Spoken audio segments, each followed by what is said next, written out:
Hey everybody, it's Carson Charisma here. And again, I struggle with consistency, but we are back and we are in full effect. So, along with consistency, another thing I struggle with is topics to speak to you all about. And then I remember that this is my thing. This is all me. And so I can talk about anything and everything that I want to. And I tend to relate things back to me because it's what I know, number one. And number two, by sharing my journey, you never know who I am inspiring or who I am helping, whether that be one person or a million people. So, with that said, I want to chat to you, with you all, about some posts that I saw on Facebook regarding, wanting a man and needing a man and, not being married yet and, all this other, malarkey. Is that a word? I don't know. Whatever. Just for lack of better terms. But yeah, so just been seeing all these posts in regards to, women saying, oh, God, send me this man, send me that. I don't got no man. I'm lonely. I'm bored, whatever. So first of all, I don't believe in being bored. I just don't.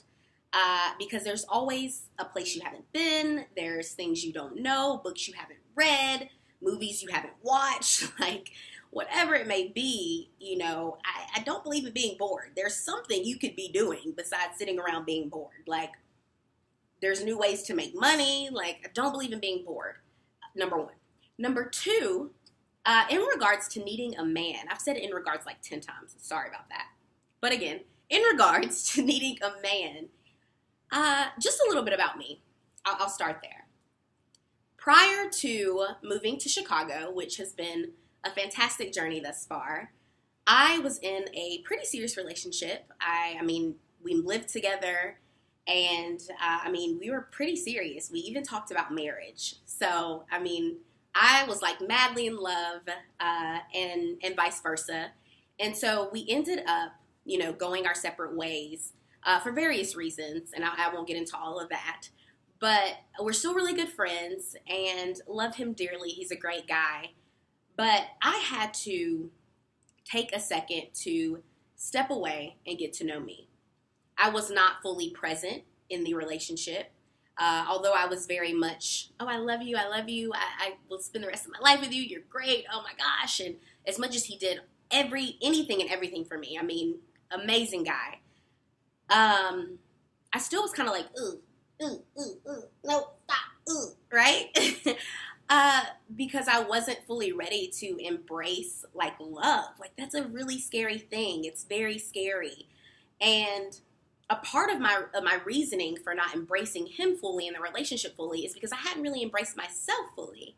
And so I am taking time at this point in life to really get to know Carson, who I am not, who I will be, who I will never be, the things that I want to achieve and accomplish. Like, that's my main priority right now, is self.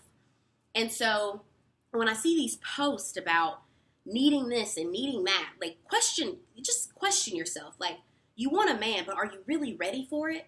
Are you really ready to make those sacrifices that come with a long-lasting, loving relationship?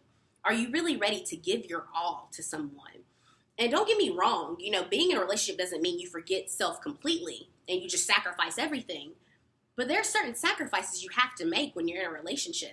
Say you're in a relationship and, he wants to move to, Africa for, a new opportunity. Are you willing to pack your bags and go with? Right? Like, I don't know about that. Like, I don't know, because there's so much that Carson hasn't done. There's so much that I haven't accomplished that I need to do for self prior to getting into a relationship. And so I think it's really important, before you commit yourself to anybody, to commit to yourself. Don't commit to anybody before you've committed to yourself. A lot of us are out here lost and wandering around and trying to figure out what's next and just going day by day and just winging it, right? And don't get me wrong, like, live a carefree, happy life, but have a plan. And that's where I'm at right now. I'm trying to get this plan mapped out. And along the way, if I continue these positive vibes and and continue to love self and get to know self, then my vibe will attract my tribe, right? The right man will come along. So ladies, don't pressure yourself. You see your friends, I'll be 25 in June. And so, every day I see friends getting married and having babies, and I get it. There's pressure to be like, okay, I don't got no man yet. I don't got no ring yet. Like, I don't got no babies yet, right? But just chill out. Everything will happen in due time. I was talking to my mother the other day, and my mom was my age, married with 2 kids. And so I always thought growing up that by 25, and matter of fact, this is it. I had a plan. By 24, I was going to be engaged. 26, I was going to be married. And by 28, I was going to have my first kid. And by 30, my second, done. White picket fence, driving the badass car. You know what I'm saying? I thought I was going to be everything was going to be straight. God said, no ma'am, sit down. Simmer down, because that's not my plan for you, right? And so I've learned to embrace that and understand that it's okay. It's okay to be single. It's okay not to have anybody, but don't ever, because you don't have somebody, you should not be bored, and you're not lonely. Like, those are 2 things you should not be. Like, take this time to work on yourself. Take this time to read a book. Take this time to meditate. Do yoga, go exercise, better yourself physically, mentally, and emotionally. Because if those things aren't straight, if your mental's not straight, if you're not straight physically, emotionally, if you're not straight, everything that comes, you're not going to be ready for it. You're not going to be ready for it. So prepare yourself for the future that you want, for the future husband that you want, right? Prepare yourself for that. Because when it comes, it will be a beautiful thing, and you'll be able to embrace it open, with open arms and an open heart, an open mind, open spirit. You'll be able to do that. But if you don't do those things, if you don't take time for self and take this period of singleness, of being alone but not lonely, let's make that sure that's there, being alone but not being lonely.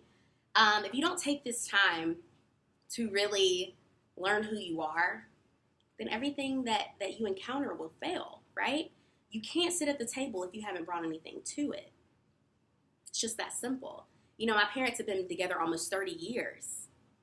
That's a full-time job. That's a job. That is hard work. My grandparents, prior to, them passing, 57 years. That's a long time. Eat, sleep, shit, repeat. That's a very long time. So just, embrace this moment of self-awareness, right? And come to clarity. Have a moment for self. And that moment may take a couple of months. Moment may take a couple of years, but embrace it, because it's a period of growth and transition. And I say these things because that's where I'm at right now. That's where I'm at, mentally, physically, emotionally. It's all about me. It's all about Carson. And, my likes and my dislikes and what I'm okay with and what I'm not okay with. And, what I'll stand for and what I'll compromise on and what I won't compromise on. This is where I'm at. And with that being said, I also, want to talk about, the whole, sex thing, right? Just really quick. I just ask that everyone, and not women, not just women, men too, value yourselves, value your bodies. Because some of the stuff I see y'all posting and saying, Lord Jesus, if your mama saw it, she'll whoop your ass, and you know it. You know it. Your mama will whoop your ass. Don't be taught. Really, value yourself. Because, matter of fact, I had somebody ask me, would you ever cheat on your future husband? And I was like, no, what are you talking about? I would never do that. And they looked at me and they said, you already have. I was like, damn, that's real. I really have. So just, you guys, you can't be laying down with everybody, because when you lay down, literally, I want you guys to glue 2 pieces of paper together and then rip them apart. And you'll notice that some paper from here is on this paper, and some paper from here is on this paper. Because anybody that you have a sexual relationship with, or a physically intimate relationship with, you leave a piece of yourself with them. And not just women. I don't want to hear it. It's meant to. Like, it's meant to. You leave yourself with that person. So just don't do it. Don't do it with any and everybody. And then you end up, God forbid, having babies, and then you don't even want to be with the person, but you're stuck with them. And then people say it's only 18 years, but it's a lot longer than that. Ask my mom and daddy. I promise. I promise. It's a lot longer. So with all that said, this was just my rant and my spiel and, where I'm at in life, just trying to better myself. And so I encourage you all to better yourselves. I encourage you all to spend time with self, love self, and embrace who you are. Embrace who you are, because you're beautiful and the world needs you. I'll say it once and I'll say it again. The world needs you. We love you. I love you. Be good.